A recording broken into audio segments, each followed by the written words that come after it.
you wanna play tough and wanna hate this, I'll always show up and make a statement. I don't ever slow up, no I don't take shit. I got no love for the fakeness. If you wanna play tough and wanna hate this, I'll always show up and make a statement. Everything I do so instinctive and so passionate. Every word. Assalamualaikum warahmatullahi wabarakatuh. Salam sejahtera untuk kita semuanya. Jumpa lagi dengan Digital Edu. Kabar terkini bahwa CPNS 2023 untuk lulusan SMA dan juga S1 segera dibuka.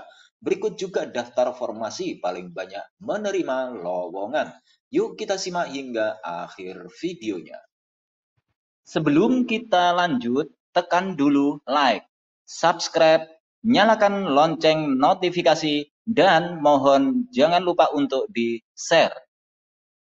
CPNS 2023 untuk lulusan SMA sudah bukan hal yang terdengar asing. Pasalnya, pemerintah membuka formasi bagi putra-putri bangsa lulusan SMA sederajat.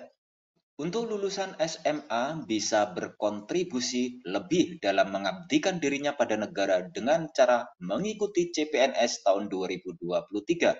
Untuk CPNS 2023 lulusan SMA menjadi kabar baik yang di dalamnya menyertakan berbagai elemen yang nantinya akan menerima putra-putri bangsa lulusan SMA tersebut.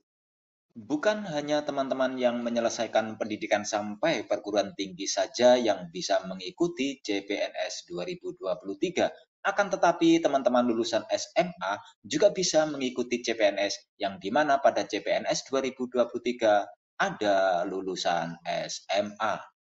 Sejauh ini pendaftaran untuk CPNS 2023 dikabarkan akan dibuka oleh 6 instansi lembaga pemerintahan atau kementerian yang menyediakan banyak lowongan formasi. Untuk mengetahui formasi apa saja yang dibuka oleh instansi lembaga pemerintahan atau kementerian di pendaftaran CPNS 2023, berikut daftarnya. Yang pertama ada Kementerian Perhubungan atau Kemenhub. Dikabarkan Kemenhub akan menyediakan kurang lebih sebanyak 684 formasi CPNS bagi lulusan SMA, SMK sederajat pada seleksi CPNS 2023 mendatang. Adapun posisi yang tersedia pada Kementerian Perhubungan antara lain, yang pertama jabatan penerbang, teknisi peralatan listrik dan elektronika, teknisi listrik dan jaringan, petugas pertolongan kecelakaan penerbangan, petugas pemadam kebakaran, petugas AFSEC atau Aviation Security, dan yang terakhir, teknisi penelitian dan perekayasaan. Berikutnya ada Kementerian Hukum dan Hak Asasi Manusia atau Kemenkumham.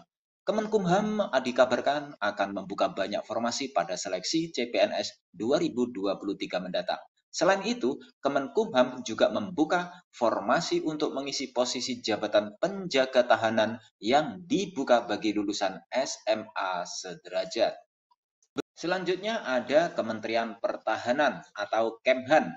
Kemhan dikabarkan akan membuka cukup banyak formasi bagi lulusan SMA di seleksi CPNS 2023 yang tersedia untuk mengisi posisi jabatan sebagai pengemudi ambulans dan kataloger pemula. Kementerian yang membuka seleksi CPNS 2023 yaitu Kementerian Lingkungan Hidup atau KLHK. KLHK juga membuka formasi bagi lulusan SMA pada seleksi CPNS 2023 mendatang. Dikabarkan posisi jabatan sebagai polisi hutan di bidang kehutanan dan pertanian menjadi salah satu formasi yang akan dibuka oleh KLHK di bulan Juni 2023 mendatang. Berikutnya ada Kementerian Investasi atau Badan Koordinasi Penanaman Modal BKPM. Formasi CPNS 2023 lulusan SMA juga dikabarkan akan dibuka oleh Kementerian Investasi untuk mengisi sejumlah pos-pos baru di berbagai wilayah tersebar di Indonesia.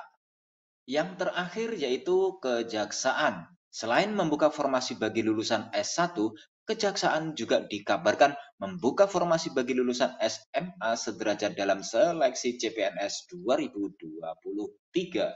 Berikut adalah beberapa dokumen penting yang harus dipersiapkan sebagai syarat administratif saat melakukan pendaftaran. Yang pertama, ijazah SMA sederajat, fotokopi akte kelahiran, sertifikat ijazah komputer, transkrip nilai pendidikan terakhir, fotokopi identitas diri seperti KTP atau SIM atau kartu identitas lainnya, surat pernyataan berisi kesanggupan untuk ditempatkan di seluruh wilayah Indonesia, dan yang terakhir adalah surat lamaran. Selain syarat dokumen tadi, ada beberapa persyaratan khusus untuk lulusan SMA, yakni yang pertama, minimal calon pendaftar berusia 18 tahun dan berusia maksimal 28 tahun pada saat melakukan pendaftaran CPNS 2023. Persyaratan khusus yang kedua adalah tinggi badan minimal 160 cm bagi pelamar wanita dan 165 cm bagi pelamar pria. Dan yang ketiga, calon pelamar tidak diperkenankan memiliki tinde atau tato, kecuali jika terdapat peraturan adat tertentu yang memperbolehkan untuk penggunaan tato dan tinde, maka harus disertai dengan surat keterangan dari pemangku adat setempat. Menpan RB Azwar Anas sendiri mengatakan bahwa pemerintah akan membuka seleksi CPNS 2023 dengan jurusan tertentu saja. Nah, berikut ini kami sajikan deretan lulusan S1 yang paling banyak lowongan yang nantinya akan dibuka dalam pendaftaran CPNS 2023. Dan tentu saja peluang lulus CPNS juga semakin besar. Berikut sejumlah jurusan S1 yang dibutuhkan. Yang pertama, S1 Pendidikan, Sastra Inggris, Politik dan Pemerintahan, Kesehatan, Hukum, dan S1 Bidang Teknologi Informasi dan Programmer. Demikian kabar hari ini, semoga bermanfaat. Terima kasih sudah menonton Digital Edu. Jangan lupa like, subscribe, dan nyalakan lonceng notifikasi agar selalu update info-info terbaru dari Digital Edu. Semoga kita diberi kemudahan dan kelancaran dalam segala urusan, diberi kesehatan, rezeki yang berkah, dan panjang umur. Saya mewakili Digital Edu, mohon maaf bila ada kekurangan. Sampai jumpa pada video selanjutnya. Sekian, wassalamualaikum warahmatullahi wabarakatuh.